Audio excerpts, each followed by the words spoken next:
அனைவருக்கும் வணக்கம். Welcome to Srinivasam சமையல். இன்னைக்கு ஸ்ரீனிவாசம் சமையல்ல ஒரு டேஸ்டியான நான்வெஜ் ரெசிபி பார்க்க போகிறோம். அதுதான் சிக்கன் பெப்பர் ஃப்ரை. இது ஒரு செமி கிரேவி. இந்த chicken pepper fry idli, dosa, chapati, நான், பூரி இது கூட சாப்பிட்றதுக்கு ஒரு அட்டகாசமான சைட் டிஷ். வாங்க சிக்கன் பெப்பர் ஃப்ரை எப்படி செய்யறதுன்னு பார்க்கலாம். இன்றைக்கி நம்ம சிக்கன் பெப்பர் ஃப்ரை பண்ணுறதுக்கு மசாலாவை வீட்லேயே நம்ம அரைச்சி இதில் பவுடர் பண்ணி சேர்த்துக்க போகிறோம். அதுக்கு ஒரு பேனில் 1 ஸ்பூன் அளவுக்கு சோம்பு போட்டுக்கோங்க, 1.5 ஸ்பூன் அளவுக்கு மிளகு சேர்த்துக்கோங்க. இது ரெண்டையும் நல்ல வாசனை வர்ற வரைக்கும் வறுத்துக்கோங்க. வெறும் வானலியில் எண்ணெய் எதுவும் சேர்க்க வேண்டாம். இந்த அளவுக்கு வறுத்தா போதும். இப்போ இது மிக்சியில் பவுடர் பண்ணி வச்சுக்கோங்க. ஒரு கடாயில் 3 ஸ்பூன் அளவுக்கு எண்ணெய் ஊற்றி 2 ஏலக்காய் போட்டு 1 ஸ்பூன் அளவுக்கு சோம்பு போட்டு நல்லா தாளிச்சுக்கோங்க. தாளிச்சிட்டு அதுக்கப்புறமா ஒரு 2 பெரிய வெங்காயத்தை இந்த மாதிரி சின்ன சின்னதாக வெட்டி அது கூட சேர்த்துட்டு நல்லா வதக்கிடுங்க வெங்காயத்தை. இப்போ இது கூட வதங்குறதுக்கு கொஞ்சமாக உப்பு சேர்த்துக்கோங்க. நல்லா சீக்கிரமாக வதங்கிடும்.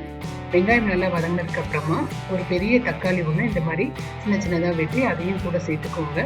சேர்த்துட்டு நல்லா வதக்கிடுங்க. இப்போ அது கூடவே 1 ஸ்பூன் அளவுக்கு இஞ்சி பூண்டு விழுது சேர்த்துக்கோங்க. நல்ல வாசனைக்காக அதையும் நல்லா வதக்கிட்டு இதை ஒரு 3 நிமிஷம் போல் மூடி வச்சுருங்க நல்லா வதங்குறதுக்கு. இப்போ 3 நிமிஷம் ஆயிடுச்சு. பாருங்கள், வெங்காயம் தக்காளி நல்லா வதங்கிருச்சு. லேசாக இந்த மாதிரி மசிச்சு விட்டுக்கோங்க. இப்போ இது கூட நம்ம பவுடர் பண்ணி வச்சுருந்த மசாலாவை போட்டுருங்க. அது கூடவே 1 ஸ்பூன் அளவுக்கு மிளகாய் தூள் சேர்த்துக்கோங்க, 1/2 ஸ்பூன் அளவுக்கு மல்லித்தூள் சேர்த்துக்கோங்க, 1/4 ஸ்பூன் அளவுக்கு மஞ்சள் தூள் சேர்த்துக்கோங்க. சேர்த்துட்டு எல்லாத்தையும் நல்லா கலந்து விட்டுருங்க. பச்சை வாசனை போகிற வரைக்கும் வதக்கிக்கோங்க. இது நல்லா வதங்கினதுக்கு அப்புறமா நம்ம இது கூட சிக்கன் துண்டுகளை சேர்க்கணும்.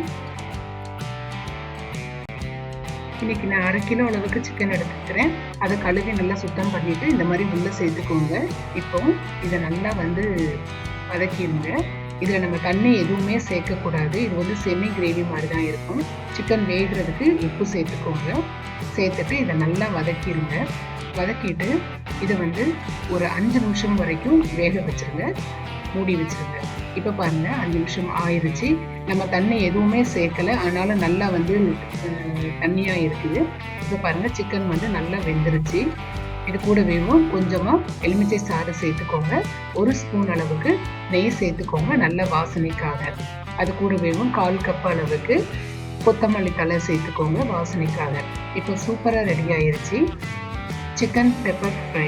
இன்னைக்கு நான் அது கூட பிரியாணி பண்ணியிருக்கேன், எக்கு பண்ணியிருக்கேன். கண்டிப்பாக இந்த ரெசிபியை நீங்கள் ட்ரை பண்ணுங்கள். மறக்காமல் ஸ்ரீனிவாசன் சமையலுக்கு சப்ஸ்கிரைப் பண்ணுங்கள். தினந்தோறும் திருமண விருந்து உங்கள் ஸ்ரீனிவாசன் சமையலில். தேங்க்யூ.